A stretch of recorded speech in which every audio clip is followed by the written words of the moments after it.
नमस्कार। आप देख रहे हैं न्यूज़ कॉर्टेक्स। आज की इस वीडियो में हम बताएंगे आज की 30 बड़ी ब्रेकिंग न्यूज़, देश और दुनिया की सबसे अहम खबरें सिर्फ कुछ ही मिनटों में।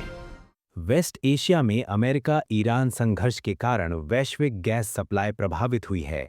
भारत में सीएनजी और पीएनजी की कीमतों पर दबाव बढ़ गया है, क्योंकि कई gas shipment straight of Hormuz से होकर आते हैं। सप्लाई कम होने से आने वाले दिनों में घरेलू गैस और महंगी हो सकती है। अमेरिका और ईरान के बीच बढ़ते संघर्ष से वैश्विक तेल और गैस बाजार में भारी उतार चढ़ाव आया है।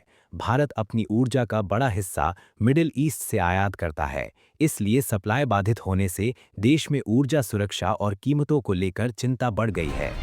ईरान युद्ध के कारण गैस सप्लाई कम होने लगी है। कई भारतीय कंपनियों को गैस की सीमित सप्लाई दी जा रही है। इससे फर्टिलाइजर, टाइल्स और केमिकल जैसे उद्योगों में उत्पादन घटने की आशंका जताई जा रही है। विशेषज्ञों का कहना है कि अगर कच्चे तेल की कीमत $120 प्रति बैरल तक जाती है, तो भारत की आर्थिक वृद्धि प्रभावित हो सकती है, महंगाई बढ़ सकती है और सरकार पर आर्थिक दबाव भी बढ़ सकता है। अमेरिका ईरान संघर्ष के चलते वैश्विक तेल बाजार में तेजी देखी जा रही है। कई रिपोर्ट्स के अनुसार कच्चे तेल की कीमत 80 से $110 प्रति बैरल के बीच पहुंच चुकी है, जिससे दुनिया भर की अर्थव्यवस्थाओं पर असर पड़ रहा है। सरकार ने मिडिल ईस्ट संकट के बीच वैकल्पिक स्रोतों से एलपीजी और एलएनजी सप्लाई सुनिश्चित करने के कदम उठाए हैं। इससे घरेलू बाजार में गैस की उपलब्धता बनाए रखने की कोशिश की जा रही है। वैश्विक तेल कीमत बढ़ने के बावजूद भारत में पेट्रोल और डीजल की कीमत फिलहाल नहीं बढ़ाई गई है। सरकारी कंपनियां फिलहाल बढ़ी हुई लागत को खुद वहन कर रही हैं, ताकि उपभोक्ताओं पर तुरंत बोझ ना पड़े। वेस्ट एशिया में तनाव के कारण हजारों भारतीयों को सुरक्षित वापस लाया जा रहा है। सरकार के अनुसार 1 से 7 मार्च के बीच 52,000 से अधिक भारतीय सुरक्षित भारत लौट चुके हैं। सरकार ने युद्धग्रस्त क्षेत्रों से भारतीयों को निकालने के लिए विशेष उड़ानों की व्यवस्था की है। कई भारतीय एयरलाइंस ने गल्फ देशों से भारत के लिए अतिरिक्त उड़ानें शुरू की हैं। ईरान युद्ध के बीच सऊदी अरब में मिसाइल हमले के दौरान उत्तर प्रदेश के एक भारतीय नागरिक गंभीर रूप से घायल हो गए। भारतीय दूतावास उनकी मदद कर रहा है और परिवार को हर संभव सहायता देने की बात कही गई है। अमेरिका और इजरायल द्वारा ईरान की राजधानी तेहरान में अब तक की सबसे भीषण हवाई कार्रवाई की गई। हमलों में भारी नुकसान हुआ और हजारों लोग प्रभावित हुए हैं। ईरान ने अमेरिकी और इजरायली ठिकानों पर जवाबी हमले किए हैं।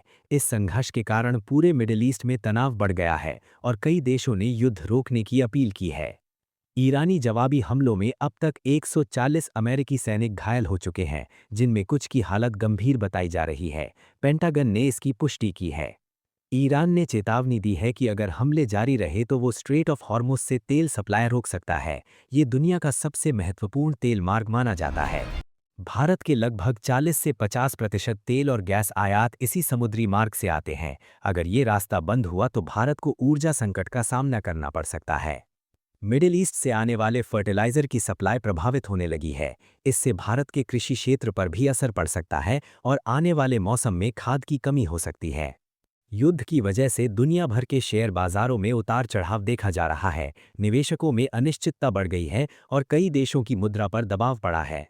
रुपए को स्थिर रखने के लिए आरबीआई को बाजार में हस्तक्षेप करना पड़ा है। विदेशी मुद्रा भंडार का उपयोग कर वित्तीय स्थिरता बनाए रखने की कोशिश की जा रही है। मिडिल ईस्ट में कई एयर स्पेस बंद होने से अंतर्राष्ट्रीय उड़ानों और कार्गो ट्रांसपोर्ट में देरी हो रही है। इसका असर भारतीय निर्यात पर भी पड़ रहा है। भारत का जेम्स और ज्वेलरी निर्यात मिडिल ईस्ट से जुड़ा है। युद्ध के कारण व्यापार और शिपमेंट में देरी हो रही है, जिससे इस सेक्टर में चिंता बढ़ गई है। ईरान पर हमले को लेकर ब्रिक्स देशों के बीच मतभेद देखने को मिले हैं। कुछ देश कड़ी प्रतिक्रिया चाहते हैं, जबकि कुछ देश कूटनीतिक समाधान की मांग कर रहे हैं। संयुक्त राष्ट्र सुरक्षा परिषद में मिडिल ईस्ट संकट पर आपात बैठक बुलाई गई है। कई देशों ने युद्ध रोकने और शांति वार्ता शुरू करने की अपील की है। युद्ध के कारण गल्फ क्षेत्र में तेल टैंकरों की सुरक्षा चिंता का विषय बन गई है। कई जहाज़ों को रास्ता बदलना पड़ रहा है, जिससे परिवहन लागत बढ़ रही है। भारत को इस संघर्ष में संतुलन बनाना पड़ रहा है, क्योंकि उसके अमेरिका, इजरायल और ईरान तीनों देशों से महत्वपूर्ण संबंध हैं। इसलिए भारत फिलहाल तटस्थ रुख अपनाए हुए है। ईरान के तेल ठिकानों पर हमलों के कारण पर्यावरण को भी नुकसान पहुंचने की आशंका है। विशेषज्ञों ने हवा और पानी के प्रदूषण को लेकर चेतावनी दी है।